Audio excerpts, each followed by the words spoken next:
pembela Rasulullah Shallallahu Alaihi Wasallam. Zubair sangat mencintai dan selalu melindungi Rasulullah Shallallahu Alaihi Wasallam. Suatu hari saat Zubair sedang tidur siang, tiba-tiba dia mendengar kabar bahwa Rasulullah Shallallahu Alaihi Wasallam telah wafat karena ditangkap dan disakiti oleh kaum Quraisy. Zubair langsung bangkit berdiri dan membawa pedangnya. Dia bergegas mencari Rasulullah Shallallahu Alaihi Wasallam. Sampainya di wilayah utara kota Mekah, ternyata Rasulullah SAW dalam keadaan baik-baik saja. Tidak tampak luka yang menunjukkan bahwa beliau telah disakiti seperti yang dia dengar. "Ada apa denganmu, wahai Zubair?" tanya Rasulullah SAW heran melihat Zubair berdiri dengan pedang terhunus. "Wahai Rasulullah, aku mendengar engkau telah disakiti oleh kaum Quraisy," jawab Zubair dengan wajah cemas. "Lalu apa yang akan engkau lakukan?" tanya Rasulullah bertanya lagi. "Demi Allah, aku akan membalas orang-orang yang telah menyakitimu, wahai Rasulullah," jawab Zubair dengan tegas. Rasulullah SAW tersenyum begitu mendengar ketegasan Zubair.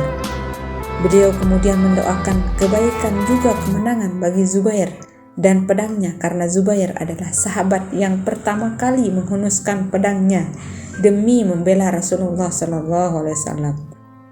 Itulah sebabnya Rasulullah SAW menyebutnya sebagai pembela Nabi. Peristiwa yang mengagumkan tersebut menjadikan Zubair terkenal sebagai orang pertama yang menghunus pedang di jalan Allah SWT. Sebelum orang-orang berani membela Rasulullah SAW, Zubair telah lebih dulu maju membela Rasulullah SAW. Rasulullah SAW juga pernah berkata tentang Zubair, "Setiap nabi punya pendamping dan penolong. Pendampingku adalah Zubair." Rasulullah SAW beri gelar Hawari kepada Zubair. Hawari artinya seorang penolong, pendamping, dan pembela yang sangat setia terhadap apa yang dibelanya. Gelar tersebut diberikan karena kesetiaan Zubair dalam mendampingi perjalanan dakwah Rasulullah SAW. Zubair juga termasuk pengikut Rasulullah SAW yang paling setia. Sejak kejadian itu, Zubair selalu berada di dekat Rasulullah SAW, membela dakwah Rasulullah SAW. Perang demi perang dia ikuti bersama Rasul. Seluruh hidupnya dia beriman untuk perjuangan. Seluruh hidupnya dia berikan untuk perjuangan membela agama Allah SWT. Zubair selalu ada setiap Rasulullah SAW ditimpa kesusahan, termasuk saat jiwa Rasulullah SAW terancam. Kaum kafir sangat membenci Rasulullah SAW karena sudah menjauhkan para sahabat dari Lata dan Uzza berhala mereka. Begitu banyak peristiwa yang dialami Zubair saat bersama Rasulullah SAW. Setiap perang, Zubair selalu berada di barisan paling depan. Dengan gagah berani, dia menghalau musuh tiada ampun. Keberanian Zubair mampu menggetarkan musuh-musuhnya. Pengikut Rasulullah SAW semakin bertambah di kota Mekah. Para tokoh Quraisy merasa bahwa Islam ada ancaman bagi mereka. Mereka mulai melakukan berbagai macam siksaan kepada pengikut Rasulullah SAW agar keluar dari Islam, kembali pada agama nenek moyang mereka, menyembah berhala. Rasulullah SAW melihat banyak pengikutnya yang lemah tidak berdaya. Zubair dan para sahabat pun merasakan siksaan dari kaum Quraisy. Mereka belum bisa melawan karena Allah SWT memerintahkan untuk bersabar dan memaafkan. Akhirnya Rasulullah SAW menyarankan para sahabat agar hijrah ke Habasyah. Zubair ada di antara rombongan kecil yang akan berhijrah ke Habasyah. Rombongan kecil tersebut berjalan kaki dari Mekah ke Jeddah menyusuri pelabuhan. Akhirnya mereka pun berlayar menuju Habasyah. Begitu rombongan kecil sampai di Habasyah, mereka diterima dengan baik oleh raja dan penduduknya. Kaum muslim berada dalam perlindungan raja. Tidak ada seorang pun yang bisa menyakiti kaum muslim. Mereka pun hidup tenang selama di Habasyah. Suatu saat Raja Najasyi berperang melawan kaum pemberontak. Rombongan kecil yang berhijrah ini menjadi sedih. Khawatir Raja Najasyi nantinya akan digantikan oleh kaum pemberontak. Selanjutnya, tidak ada lagi perlindungan terhadap kaum muslim yang tinggal di Habasyah. Kaum muslim ingin mengetahui kondisi pertempuran antara pihak Raja Najasyi dan pemberontak. Sayangnya, lokasi pertempuran tersebut sangat jauh, dipisahkan oleh sungai Nil yang membentang lebar. Wahai para sahabat Rasulullah, siapakah yang bersedia pergi melihat pertempuran dan kembali membawa berita? Tanya salah seorang sahabat. Aku, jawab Zubair cepat. Zubair harus melewati sungai Nil yang lebar untuk sampai ke tempat pertempuran. Para sahabat memberikan Zubair kantong kulit yang ditiup sebagai pelampung. Selanjutnya, Zubair berenang melewati sungai yang arusnya sangat deras. Dia tidak peduli bahaya yang mungkin akan muncul. Tidak lama kemudian, sampailah Zubair di tepi sungai Nil. Selanjutnya, dia bergegas melanjutkan perjalanan menuju lokasi pertempuran. Sesampainya di perkemahan pasukan Raja Najasyi, dia mendapati bahwa Raja Najasyi baik-baik saja. Ini merupakan kabar gembira bagi kaum muslim. Zubair pun segera kembali ke Habasyah. Tidak berserang lama, Zubair pun muncul di hadapan kaum muslim sambil berlari. Dengan penuh gembira, Zubair melambai lengan bajunya sambil berseru, "Bergembiralah, Najasyi telah menang. Allah telah menghancurkan musuhnya dan menetapkan kekuasaan Najasyi di negerinya." Seluruh penduduk Habasyah dan kaum muslim bergembira atas kemenangan Raja Najasyi. Tak lama kemudian, tersiar kabar bahwa penduduk Mekah sudah memeluk Islam. Kaum muslim di Habasyah bersorak gembira. Mereka sudah rindu ingin pulang ke Mekah. Mereka juga rindu kepada Rasulullah SAW dan majelis ilmunya.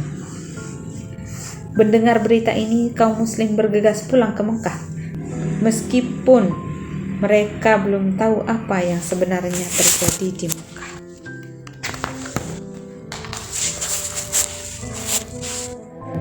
Perjalanan pulang yang panjang dari Habasyah ke Mekah ditempuh dengan sukacita. Ketika semakin mendekati kota, mereka baru tahu bahwa berita kaum Quraisy memeluk Islam tidak benar. Sebagian kaum muslim akhirnya memutuskan untuk kembali ke Habasyah untuk menyelamatkan diri. Sementara itu, sebagian lagi memilih untuk tetap tinggal di kota Mekah, di antaranya adalah Zubair. Sampainya di Mekah, Zubair segera menghadap Rasulullah SAW. Zubair pun menghadiahkan tongkat yang dibawanya dari Habasyah kepada Rasulullah SAW. Sejak tiba di Mekah, Zubair selalu mendampingi Rasulullah SAW. Zubair sholat bersama Rasulullah SAW, menghadiri majelis ilmu, dan mengambil tempat di barisan terdepan. Dalam setiap peperangan, Zubair pun setia mendampingi Rasulullah SAW. Suatu ketika, Allah SWT mengizinkan Rasulullah SAW untuk berhijrah ke Madinah. Dalam perjalanan, Rasulullah SAW bertemu dengan Zubair. Ternyata Zubair berada dalam rombongan dagang yang baru pulang dari negeri Syam. Kemudian Zubair memakaikan pakaian putih kepada Rasulullah SAW dan Abu Bakar. Setelah itu, Zubair menyusul Rasulullah SAW ke Madinah sendirian. Sesampainya di Madinah, kaum muslim disambut hangat oleh penduduk setempat. Kaum muslim yang hijrah disebut muhajirin. Penduduk kota Madinah yang menerima Rasulullah SAW dan sahabatnya adalah kaum Ansor. Kemudian Rasulullah SAW mempersaudarakan dua kaum tersebut. Tujuannya adalah untuk mempererat hubungan persaudaraan di antara keduanya. Sebagai dua kaum yang disatukan dalam ikatan persaudaraan, kecintaan kaum Ansor terhadap kaum Muhajirin terlihat dari keikhlasan berbagi dalam segala hal. Rumah dan harta kaum Ansor dibolehkan untuk ditempati dan dimiliki oleh kaum Muhajirin. Begitu mulia hati kaum Ansor terhadap kaum Muhajirin. Rasulullah SAW membentuk masyarakat baru di kota Madinah. Disinilah Allah SWT menurunkan ayat-ayat Al-Quran. Setiap ayat yang turun langsung diterapkan dalam kehidupan sehari-hari. Zubair mendapat kehormatan untuk menuliskan ayat-ayat Al-Quran, juga surat-surat yang nantinya dikirim ke beberapa raja untuk mengajak kepada Islam. Sahabat lain yang ditugaskan menulis ayat Al-Quran adalah Abu Bakar, Umar, Utsman, Ali, Zaid bin Sabit, Muawiyah, dan lainnya. Zubair menyaksikan turunnya ayat-ayat suci Al-Quran saat di Mekkah dan Madinah. Jika ada ayat yang tidak dipahaminya, Zubair langsung bertanya kepada Rasulullah SAW. Jika tidak sedang berada di dalam majelis Rasulullah SAW, Zubair akan datang kepada sahabat lainnya yang lebih mengerti akan makna ayat tersebut dibandingkan dirinya. Suatu saat turun ayat, kemudian kamu benar-benar akan ditanya pada hari itu tentang kenikmatan yang megah di dunia itu. At-Takasur ayat 8. Zubair pun bertanya, wahai Rasulullah, nikmat yang mana yang akan ditanyakan? Bukankah hanya ada 2, hitam, yaitu kurma dan air? Bahkan walaupun hanya itu akan ditanyakan, jawab Rasulullah SAW. Akhlak Zubair, dia selalu berusaha belajar tentang Islam, baik secara langsung dari Rasulullah SAW maupun dari para sahabat lainnya. Zubair tidak malu bertanya jika ada ayat yang tidak dimengerti hingga dia pun memahaminya.